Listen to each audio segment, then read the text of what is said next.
incredible achievement, and I pray as well to God that He will continue to bless you and your families and friends in this magnificent day.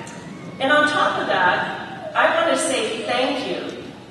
Thank you, graduates, and thank you to the families and friends and supporters of these graduates. And I have so many reasons for expressing my gratitude.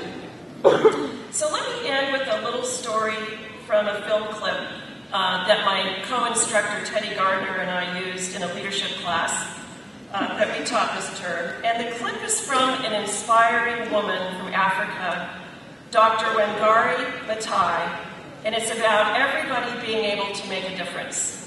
So Dr. Maathai founded the Green Belt Movement, a group focused on women's rights and the environment back in the 1970s. In Africa, she won the Nobel Peace Prize in 2004 and was the first African woman to do so.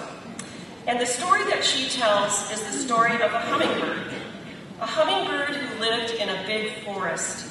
And one day, their forest caught fire. And it was a raging, raging fire.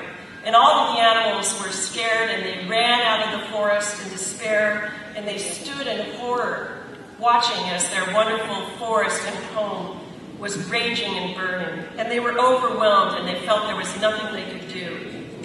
Except the little hummingbird, who said, I'm going to do something about this fire.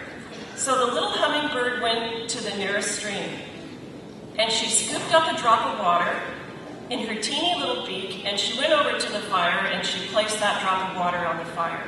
And she flew back to the stream and got another drop of water and placed it on the fire. And she kept doing this, a drop of water on the fire.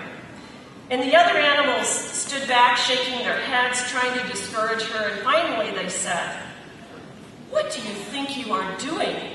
This isn't going to put this fire out." And the hummingbird said, "I'm doing the best I can." So what Dr. Maathai says when she tells this story is the same thing that I will say to you as you move on in your communities with your diplomas in hand. Be a hummingbird. Do the best you can. Together, you all will make a difference for a better state and to better our communities. So congratulations to the class of 2010, and thank you so much for getting your education.